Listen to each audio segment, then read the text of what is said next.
Okay. Section 4, the 10 Standards of USPAP. Learning Objectives. At the conclusion of this section, students should attain the following. Identify the basic requirements of Standard 1, Real Property Appraisal Development, and Standard 2, Real Property Appraisal Reporting. Identify the requirements of Standard 3, Appraisal Review Development, and Standard 4, Appraisal Review Reporting. Identify in detail the requirements of Standard 5, Mass Appraisal Development, and Standard 6, Mass Appraisal Reporting. Identify the basic requirements of Standard 7, Personal Property Appraisal Development, and Standard 8, Personal Property Appraisal Reporting. Identify the basic requirements of Standard 9, Business Appraisal Development, and Standard 10, Business Appraisal Reporting.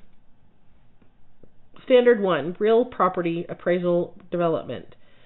Review in detail Standard 1 and Standard 2.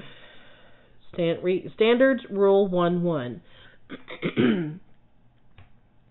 In developing a real property appraisal, an appraiser must be aware of, understand, and correctly employ those recognized methods and techniques that are necessary to produce a credible appraisal, not commit a substantial error of omission or commission that significantly affects an appraisal, and not render appraisal services in a careless, negligent manner, such as by making a series of errors that, although individually might not significantly affect the results of the appraisal, in an aggregate affect the credibility of those results. Standards Rule 1.2. In developing a real property appraisal, an appraiser must identify the client and other intended users, identify the intended use of the appraiser's opinions and conclusions, identify the type and definition of value, identify the effective date of the appraiser's opinions and conclusions, identify the characteristics of the property that are relevant to the type and definition of value and intended use of the appraisal, identify any extraordinary assumptions necessary in the assignment, identify any hypothetical conditions necessary in the assignment, and determine the scope of work necessary to produce credible assignment results in accordance with Scope of Work Rule. Standards Rule 1.3. When necessary for credible assignment results in developing a market value opinion, an appraiser must identify and analyze factors that affect property use and develop highest and best use of the real estate. Standards Rule 1.4. In developing a real property appraisal, an appraiser must collect, verify, and analyze all information necessary for credible assignment results. When a sales comparison approach is necessary for credible assignment results, an appraiser must analyze such comparable sales data as is available to indicate a value conclusion. When a cost approach is necessary for credible assignment results, an appraiser must develop an opinion of site value of an appropriate appraisal method, analyze comparable cost data to estimate the cost new of improvements, and analyze comparable data to estimate the difference between cost new and present worth improvements, depreciation. When an income approach is necessary for credible assignment results, an appraiser must analyze such comparable rental data to estimate gross income potential of the property, analyze comparable operating expense data to estimate operating expenses of the property, analyze comparable financial sales data to estimate rates of capitalization and or rates of discount, and base projections of future rent or income potential and operating expenses on reasonably clear and appropriate evidence. When developing an opinion of the value of a leased fee estate or a leasehold estate, an appraiser must analyze the effect on value, if any, of the terms and conditions of the leases. When analyzing the assemblage of the various estates or component parts of a property, an appraiser must analyze the effect of value, if any, on the assemblage. An appraiser must refrain from valuing the whole solely by adding together the individual values of the various estates or component parts. When analyzing anticipated public or private improvements located on or off the site, an appraiser must analyze the effective value, if any, of such anticipated improvements to the extent they are reflected in market actions. When personal property, trade fixture, or intangible items are included in the appraisal, the appraiser must analyze the effect of value of such non-real property items. Standards Rule 1.5. When the value opinion to be developed is market value, and if such information is available to the appraiser in the normal courses of business, an appraiser must analyze all agreements of sale, options, and listings of the subject property current as of the effective date of the appraisal, and analyze all sales of the subject property that occurred within 3 years prior to the effective date of the appraisal. Standards Rule 1.6. In developing a real property appraisal, an appraiser must reconcile the quality and quantity of data available and analyze within the approaches used, and reconcile the applicability and relevance of the approaches, methods, and techniques used to arrive at the valuable conclusions. The valuable conclusion is the result of the appraiser's judgment and not necessarily the result of a mathematical process. Standard 2. Real property appraisal reporting. In reporting the results of a real property appraisal, an appraiser must communicate each analysis, opinion, and conclusion in a manner that is not misleading. Standards Rule 2.1. Each written or oral real property appraisal report must clearly and accurately set forth the appraisal in a manner that will not be misleading, contain sufficient information to enable the intended users of the appraisal to understand the report properly, and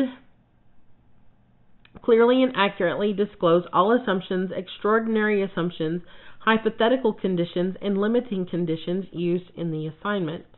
Standards Rule 2.2. Each written real property appraisal report must be prepared under one of the following 2 options and prominently state which option is used: appraisal report or restricted appraisal report. Essentially, the difference is the content and level of information provided. The appraisal report, the client may be intended user along with other intended users of the report. Specified parts of the research and development must be summarized.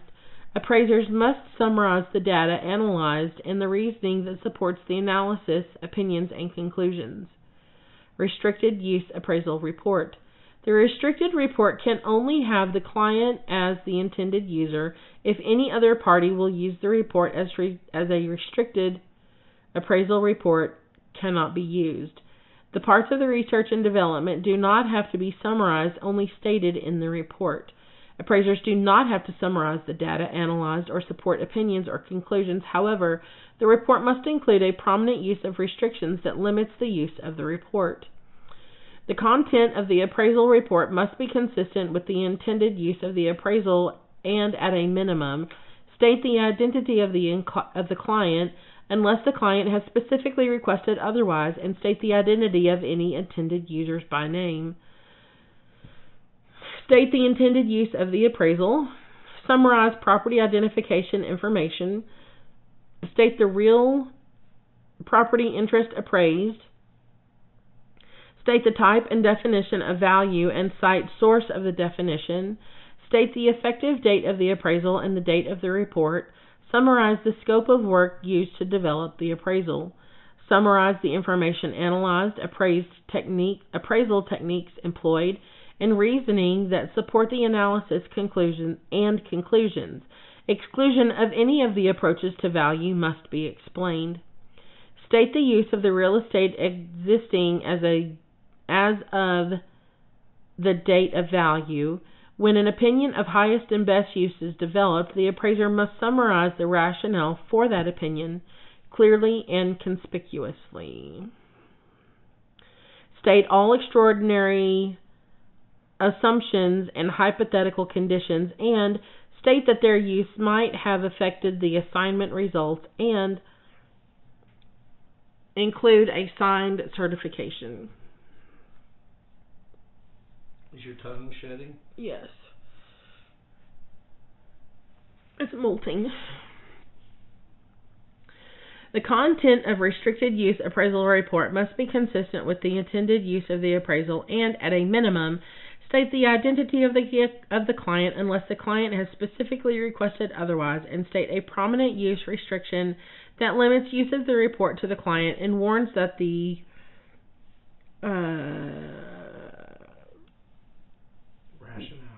I lost my place. Calm down. Oh, okay. Warns that the rationale for how the appraiser arrived at the opinion and conclusion set forth in the report may not be understood properly without additional information in the appraiser's work file. State the intended use of the appraisal. State information sufficient to identify the real estate involved. State the real estate property interest appraised. State the type of value and cite source of the definition. State the effective date of the appraisal and the date of the report. State the scope of work used to develop the appraisal. State the appraisal methods and techniques employed and the value opinion and conclusions reached. Exclusion of any of the approaches to value must be explained. What is wrong with my thing?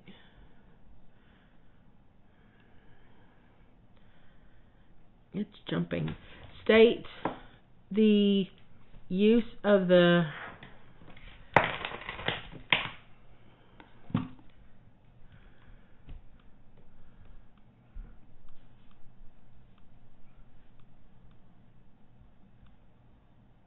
What's the matter? it's Okay, go. State the appraisal methods and techniques employed and value opinion and conclusions reached. Exclusion of any of the approaches to value must be explained. State the use of the real estate existing as of the date of value.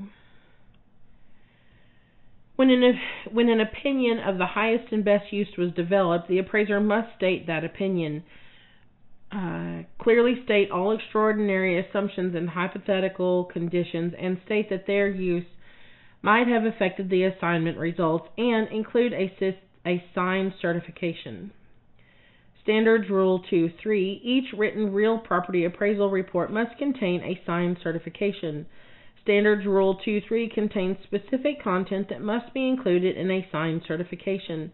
The names of individuals providing significant real property appraisal assistance who do not sign a certification must be stated in the certification. Disclosure of their assistance is not required, but a description of their assistance is not. Oh, no. That doesn't even make sense. Because you read it wrong. Disclosure of their assistance is required, but a description of their assistance is not. What you said. Standards Rule 2.4. To the extent that it is both possible and appropriate, an oral report must address the substantive matters set forth in Standards Rule 2.2a. The standard emphasizes the record-keeping rule for additional requirements for oral reports.